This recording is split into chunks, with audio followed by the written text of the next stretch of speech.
Selamat datang di M. Harvin Zuhdi Channel, channel YouTube yang menghadirkan dakwah kultural virtual dengan pemahaman moderasi agama, menghadirkan juga cerita-cerita tentang perjalanan kehidupan yang humanis dan sublimatif dengan 3 mutu: membaca langit, dibaca bumi, melangitkan zikir, membumikan fikir. Iqra bi harfin, karir bi alfin. Oke sahabat, jangan lupa subscribe, like, share, and comment.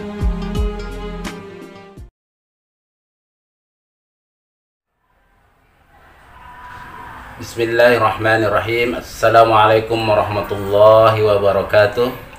Alhamdulillahi 'allamal Qur'an, khalaqal insan, 'allamahul bayan. Wassalatu wassalamu ala khairil anam, sayyidina maulana Muhammadin wa ala alihi washabbihi ajma'in. Amma ba'd. Para pemirsa yang berbahagia, alhamdulillah kembali lagi di M. Harvin Zuhdi Channel. Kali ini kita akan membincang tentang merari. Konsep merari dalam masyarakat Sasak. Merari itu adalah prosesi pernikahan adat di Lombok. Oke, ikuti terus. Oke Pak, kebetulan punya tugas soal liputan soal merari ini. Banyak masyarakat di luar, khususnya di Pulau Lombok gitu ya, kan merari ini punya sesuatu yang unik gitu. Bahkan apa sih merari itu? Bahkan ada juga yang bisa ya merari itu bisa secara dicuri gitu, secara adat Lombok. Nah, ini kan pandangan yang perlu diluruskan seperti apa sebenarnya merari yang konteks di Lombok itu pernah ini suatu kebudayaan yang memang sudah lama dan masih sampai sekarang berkembang. Seperti apa sih? Baik, tradisi merari atau prosesi pernikahan dengan cara membawa lari, atau melaian, atau dalam istilah yang mudah kawin lari. Nah, itu adalah tradisi yang sudah berurat berakar dalam masyarakat Sasak. Nah, tradisi ini sebenarnya menurut beberapa pakar ya, beberapa pemerhati budaya dan para tetua adat, sebenarnya bukan hanya merari tradisi Lombok itu. Nah, jauh sebelum merari itu ada namanya belaku. Nah, belaku itu meminta atau tepedait, dijodohkan, ataupun proses khitbah, melamar. Jadi merari, hasil penelitian saya dalam buku Praktik Merari, Wajah Sosial Masyarakat Sasak ini, saya sepakat dengan beberapa ahli, beberapa narasumber yang mengatakan bahwa tradisi merari itu sebenarnya itu adalah tradisi hasil dari akulturasi dengan budaya Bali. Kita tahu dulu Bali pernah menjajah masyarakat Sasak, dan ketika terjadi proses penjajahan itu, orang-orang Bali itu banyak akan menjadikan perempuan Sasak itu sebagai gundik. Akhirnya orang tua menyuruh anaknya, anak perempuannya, ayo merari aja, melai, jauh pelai ya di ini. Nah, dia menyuruh keponakannya atau saudaranya untuk berlari supaya dikawin di tempat lain, supaya tidak diambil gundik oleh orang Bali. Itu salah satu tokoh adat dan tokoh agama di Sasak. Sehingga di beberapa tempat merari ini tidak direstui ya. Dalam arti tidak disetujui oleh para tuan guru. Misalnya Tuan Guru Saleh Hambali di Bengkel, dia melarang praktik ini karena madorotnya akan sangat banyak. Kenapa madorot banyak? Nanti akan terjadi banyak persoalan. Misalnya kalau wali perempuan itu tidak setuju dengan calon mantunya, laki-laki yang membawa anaknya ini menikah, sehingga akan terjadi konflik di masyarakat. Itu satu. Yang kedua, dalam tradisi agama kita, prosesi itu harus harus dilakukan secara baik-baik. Artinya kalau memang mau menikah harus mengajukan proposal, mengajukan permohonan secara baik-baik kepada walinya dengan cara khitbah atau belakuk bahasa Sasaknya, sehingga meminimalisir kondisi madorot atau konflik-konflik di kemudian hari. Jadi dalam konteks inilah, tapi di masyarakat bawah itu memang tradisi ini berurat beragam. Saya melihat tradisi ini saat ini banyak menyebabkan perempuan-perempuan melakukan perkawinan di bawah umur atau perkawinan dini, atau dalam bahasa Sasaknya merarik kode. Masih usia sekolah, ketika masih sanawiyah, aliyah, SMP, SMA itu sudah menikah. Ini kan persoalan besar dalam konteks bagaimana hubungan rumah tangga itu harus dibangun, sementara calon mempelai ini masih sangat belia usianya. Nah, kayak gitu. Artinya konteks merari yang sudah mengakar tadi kan, ini kan sudah menjadi budaya, dan di masyarakat kita masih banyak terjadi seperti itu. Artinya seperti apa sih psikologi masyarakat Sasak gitu ya, yang ya ketika ketika seorang ibu diambil anaknya secara merari itu ya sudah pasrah saja gitu. Nah itu kan masih banyak yang terjadi di masyarakat. Ya memang inilah dominasi patriarki saya kira. Jadi dalam konteks merari, laki-laki diasumsikan sebagai ordinat, sementara perempuan subordinat. Nah inilah terjadi proses patriarki, bagaimana dimensi kelaki-lakian itu begitu kental. Nah, dalam posisi itu perempuan dan wali perempuan ini menjadi pasrah ketika anaknya sudah dilarikan, disebut, kemudian ada pemberitahuan anaknya akan menikah. Nah, kalau pihak perempuan ini keberatan, kemudian mengambil anaknya, ini eksesnya juga sangat besar, akan terjadi konflik keluarga, bukan saja keluarga, masyarakat juga, masyarakat antar kampung itu akan terjadi konflik karena asumsi-asumsi yang berkembang, kenapa sampai dipisah atau diambil lagi anaknya. Jadi menurut saya inilah perlu kita melakukan revitalisasi, modifikasi ataupun reformulasi konsep merari ini dalam konteks sekarang. Alhamdulillah saya bersyukur ada Raperda, ya, rancangan sudah jadi undang-undang larangan pernikahan dini.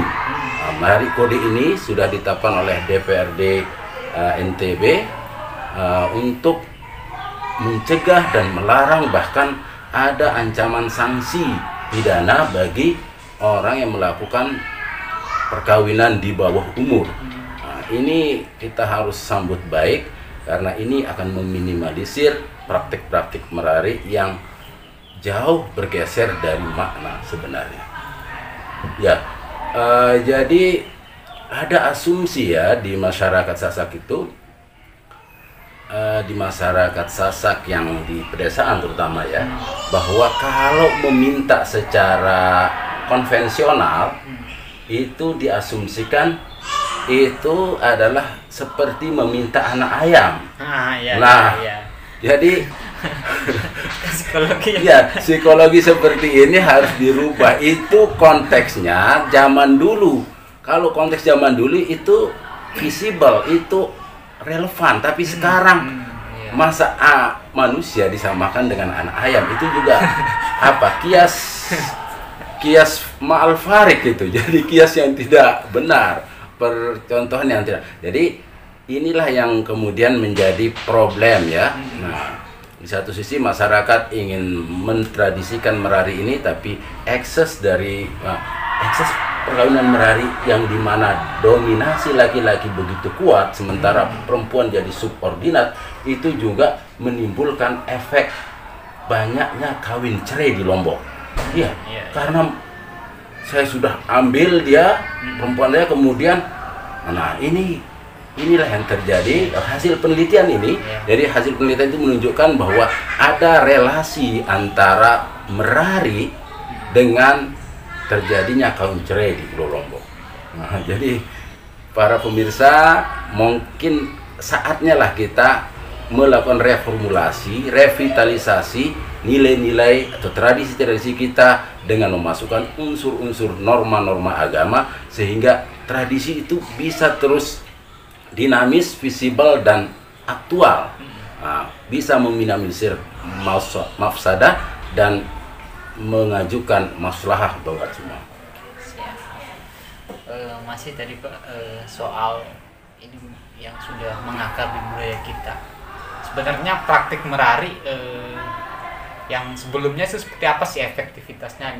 Artinya ini sekarang kemajuan teknologi, orang sudah seperti midang kan, dulu kita kenal midang, laki-laki bermain ke rumah perempuan gitu, untuk memperkenalkan dirinya gitu. Artinya ketika teknologi maju, kemudian itu komunikasi hanya lewat handphone atau video call dan segala macam. Dan itu seperti apa? Apakah itu udah tergeser? Seperti apa sih efisiensinya dulu gitu? Jadi sebenarnya konsep midang ini sebenarnya nilai-nilai agama juga pada zaman dulu itu dijaga. Bagaimana midang itu adalah proses ta'aruf ya, dalam tanda petik proses perkenalan. Jadi laki-laki mengunjungi perempuan yang disukainya, atau bahasa anak muda ini ngapel lah ya, ngapel. Nah kemudian perempuan zaman dulu perempuan ini ditemani oleh ibunya. Nah, jadi ada jarak, tempat midang itu juga enggak berdekat-dekatan.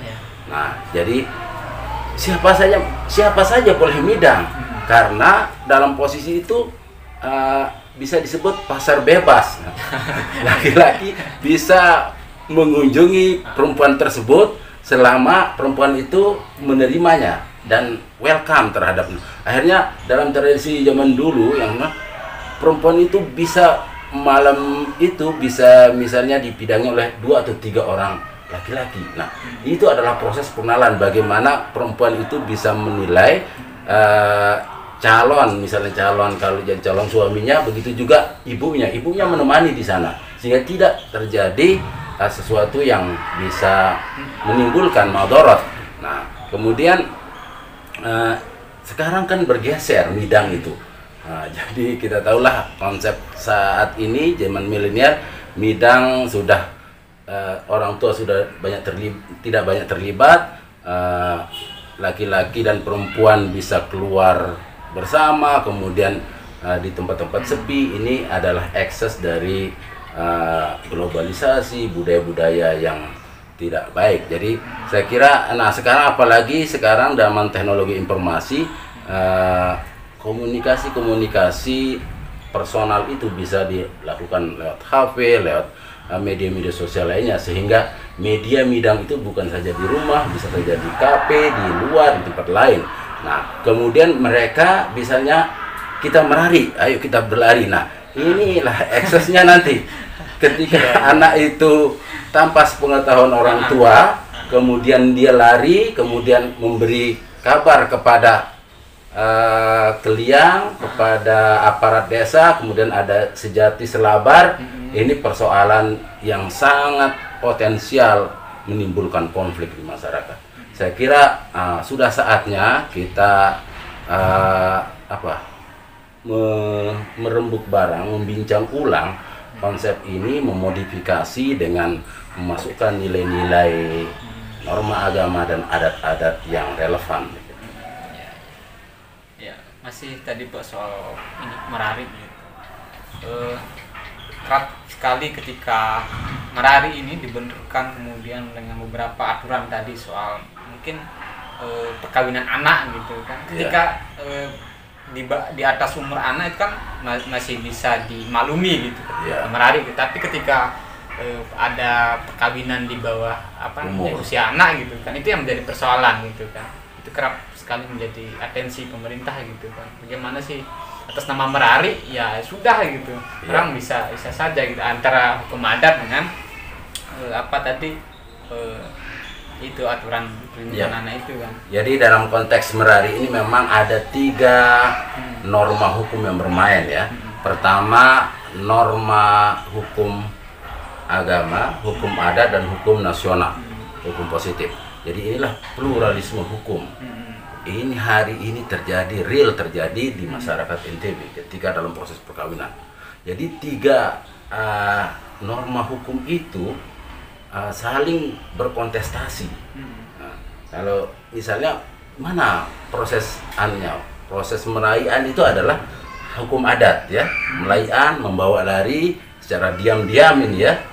Kalau sudah ketahuan sih nggak masalah. Nah, mungkin nanti kita bicara bagaimana reformulasinya nanti ya. Kalau yang saat ini terjadi, misalnya perempuan dan laki-laki ini sepakat merari, kawin lari. Dia tidak memberitahukan orang tuanya. Perempuan ini, itu juga laki-laki. Dia diam-diam kemudian berjanji di suatu tempat, kemudian pergi, keluarlah dari rumahnya bersama calonnya ini, kemudian ditaruh di rumah laki-laki tersebut. Nah, ini hukum adat. Kemudian ada sejati selabar, pemberitahuan dari aparat desa setempat kepada pihak keluarga perempuan bahwa anaknya sudah merari, sudah kawin. Nah, kawin dalamnya belum akadnya. Nah, setelah itu ada proses macam-macam. Nah, kemudian ada akad nikah. Nah, akad nikah ini hukum agama ya, norma agama. Kemudian biasanya, hukum positif ini kan harus juga dilibatkan. Bagaimana setelah akad nikah itu harus ada pencatatan sipil, pencatatan di KUA itu.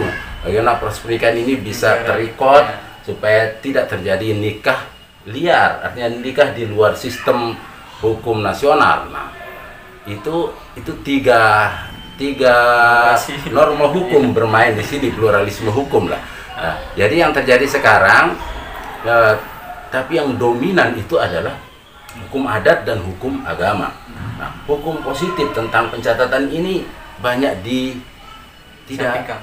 dikesampingkan karena mereka meyakini kalau sudah akad nikah, sudah ada ijab kabul, berarti selesai sudah. Nah, inilah ekses yang membuat banyak sekali kemudaratan.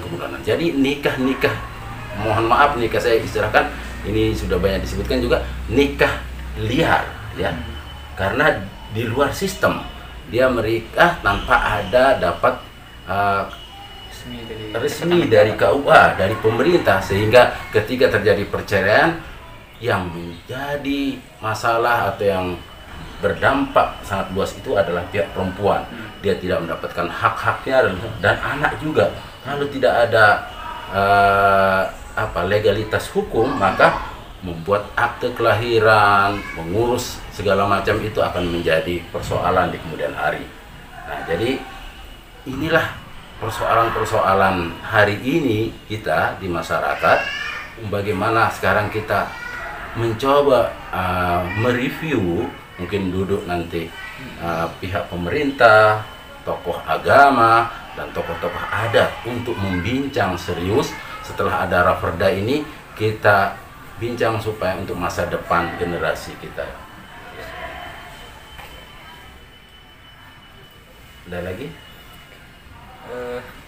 Dari sisi kebudayaan, Pak, masih dari sisi kebudayaan itu terlepas tadi dari seperti apa dampak buruk, artinya sudah berulang sekian ratus tahun atau sebelumnya, itu ada nggak dampak positif seperti apa sih Merari ini gitu? yang ketika ada kritik soal Merari yang tadi harus dibarengi dengan norma-norma hukum. Nah, ini ada nggak dampak positif gitu ya dengan Merari ini? Dampak positifnya sebenarnya Merari ini adalah istilah di Sasak itu, kalau orang menikah itu seperti pegaloh bumi paer, memperluas jejaring kekerabatan, baik dengan kerabat di luar tempat tinggalnya, bumi paernya, jadi guminya di mana-mana. Kemudian karena konsepnya adalah memperluas kekerabatan Merari itu, jadi yang terlibat adalah para komunitas-komunitas tersebut. Jadi kalau seseorang laki-laki di suatu kampung menikah, maka seluruh masyarakat di kampung itu terlibat. Begitu juga ketika jadi konflik, semua juga akan membela. Nah ini kan persoalan ekses negatifnya. Jadi norma dulu Pak Pukbal, saya percaya orang Sasak itu sangat memegang teguh erat norma agama dan adat, berkelindan bagai sebuah mata rantai untuk menata kehidupan di masyarakat Sasak ini. Jadi Papu Balu kita, nenek moyang kita di Sasak dulu itu, kalau konsep merari itu yang saya dengar dari para tetua narasumber ini juga, kalau dulu membawa lari calon perempuan itu bukan laki-laki itu.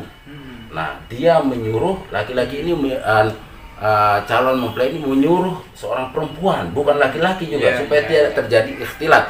Itu untuk meminimalisir larang-larang agama. Nah, jadi yang membawa lari perempuan ini adalah perempuan juga. Nah setelah itu ditaruh di tempat persembunyian, kesebuan, bukan di rumah laki-laki ini, di rumah keluarganya. Nah dan itu tidak boleh terjadi interaksi sebelum akad, ya. Interaksi antara laki-laki dan perempuan tidak boleh, dijaga betul.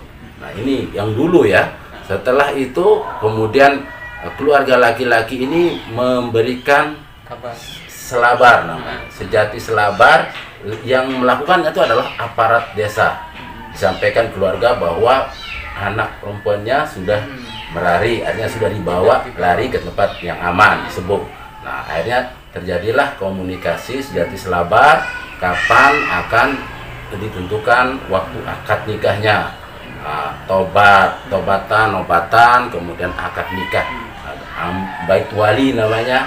Datanglah wali perempuan di suatu tempat. Setelah itu baru kemudian ijab kabul.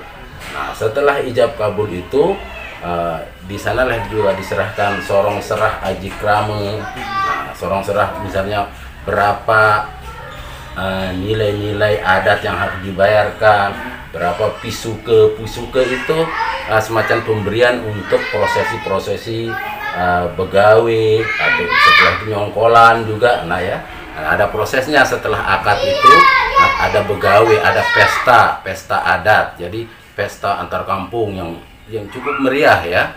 Kemudian setelah itu ada proses nyongkolan itu inilah nilai-nilai Islam di sana. Jadi ada syiar. Nah, setelah itu nilai syiar dari rumah laki-laki ke rumah perempuan. Nah, setelah itu diiring oleh seluruh orang kampung. Nah, kalau dulu itu tidak pakai rebana atau pakai rudat ya. Saya masih ingat. Jadi nilai-nilai Islami itu sangat kental. Aduh, rudat, bahasa Arab, pokoknya nilai Islami itu ditonjolkan. Nah, sekarang sudah dimodifikasi dengan kecimol, dangdutan. Nah, ini eksesnya nyongkolan itu sekarang terjadi. Kalau dulu rapi, dipisah antara laki-laki dan perempuan. Nah, sekarang campur baur. Anak-anak muda bahkan mohon maaf ini ya, lagu-lagunya sudah bukan lagu-lagu Islami. Kemudian joget yang tidak normatif lah. Kemudian bahkan ada juga yang sampai minum keras hingga mabuk. Nah, ini ekses-ekses yang sebenarnya jauh dari nilai-nilai adat, apalagi nilai agama. Kemudian kadang-kadang dalam nyongkolan itu melanggar waktu-waktu sholat ini, dan bisa memacetkan juga rurang jalan itu. Nah ini yang harus dihindari supaya proses itu tidak melanggar hak orang lain juga. Nah, jadi saya kira inilah saatnya kita membincang adat tradisi ini sehingga terus revitalisasi, terus hidup secara dinamis dengan norma-norma agama. Dalam Islam itu kan ada kaidah al-adah muhakkamah. Adat tradisi itu bisa menjadi landasan hukum apabila bersesuaian dengan norma-norma agama. Nah, kalau berbeda maka itu namanya al-adah al-fasidah. Kita ingin al-adah muhakkamah supaya norma kearifan lokal wisdom itu bisa tumbuh subur mengawal tata kehidupan masyarakat. Pak, tadi saya lupa satu Pak, soal kan ada istilah belas gitu. Katanya ketika juga dilarikan, merari itu tadi kan ada ketika pihak perempuan yang ingin maksudnya keberatan lah soal itu. Apakah ada ruang tersendiri untuk melakukan dialog ya? Nah itu seperti apa? Jadi membelas itu dalam konsep adat itu bisa sangat dilakukan ketika terjadi perkawinan beda agama. Nah, kalau itu udah wajib dibelas. Kalau misalnya ada perempuan muslim nikah dengan beda agama, nah orang tuanya biasanya langsung keberatan, kemudian mengajukan pemisahan. Nah itu juga didukung oleh aparat pemerintah dan pihak-pihak terkait, karena sudah beda keyakinan dan agama. Nah itu yang kedua, membelas itu juga terjadi ketika beda strata. Nah, ini misalnya perempuannya stratanya bangsawan, baik lalu. Nah itu baik, baik atau apa istilah lale ya. Nah itu kalau menikah dengan di luar stratanya, dia akan kalau zaman dulu itu bahkan diteteh ya, dibuang dari komunitasnya. Saya banyak mendapatkan informasi-informasi dari perempuan-perempuan yang dibuang dari komunitasnya. Subhanallah, kasihan saya, sampai sangat sedih ketika menceritakannya bagaimana dia tidak diakui lagi karena keluar dari bangsanya. Iya, dari wangsanya, dari kebangsawannya. Ini kan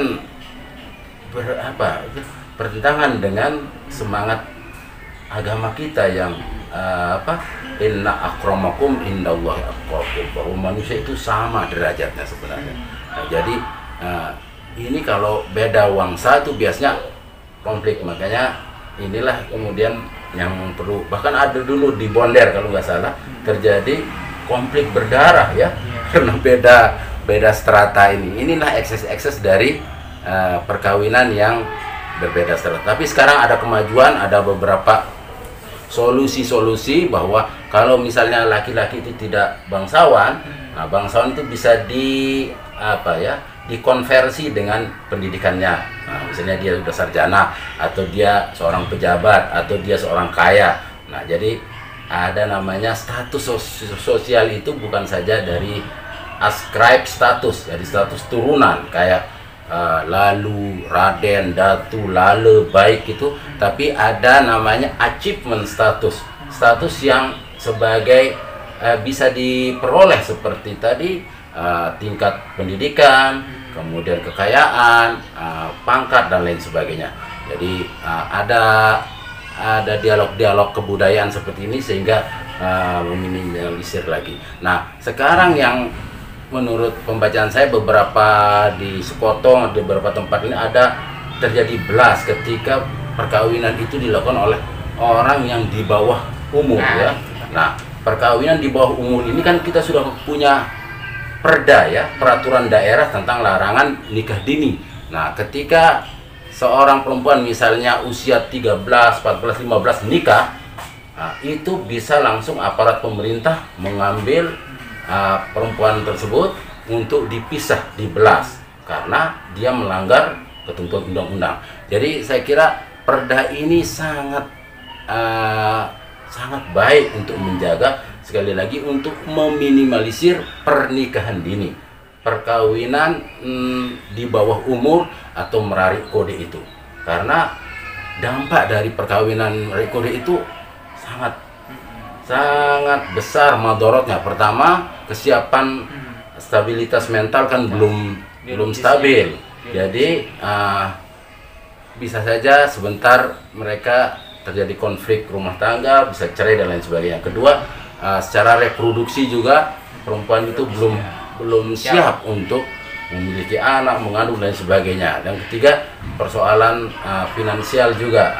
Jadi ekonomi kalau masih kecil itu belum mapan, artinya masih usia sekolah itu lebih baik meningkatkan kompetensi diri dengan sekolah, dengan belajar supaya masa depannya lebih baik. Jadi saya ingat sabda Rasulullah SAW, ya ma'syarus sabat, man istata'a minkumul ba'ah falyatazawwaj. Jadi wahai para pemuda dan pemudi, apabila kalian sudah mampu. Ba'ah itu memiliki kemampuan. Kemampuan itu bisa berarti kemampuan finansial dan kemampuan fisik, ya. Cukup umur dan cukup finansial untuk menikah, untuk membangun rumah tangga. Falyatazawwaj, maka hendaklah dia menikah. Fa illam yastati, apabila tidak mampu, belum siap, fa alaihi bisyam, maka dia diwajibkan untuk berpuasa dulu, nahan diri dulu. Siam itu kan menahan diri, jangan buru-buru kalau belum mampu. Karena puasa atau menahan diri itu fa innahu lahu wija. Dia itu menahan diri atau berpuasa itu bisa sebagai benteng, ya.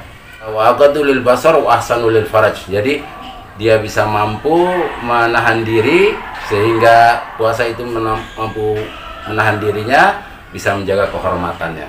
Kira itu. Artinya ketika kita berbicara soal budaya dengan agama, artinya mana sih yang lebih dahulu? Ketika tadi disebutkan bahwa budaya Merari ini ketika orang-orang Sasak takut terhadap pelumbanan kerajaan, mungkin seperti itu.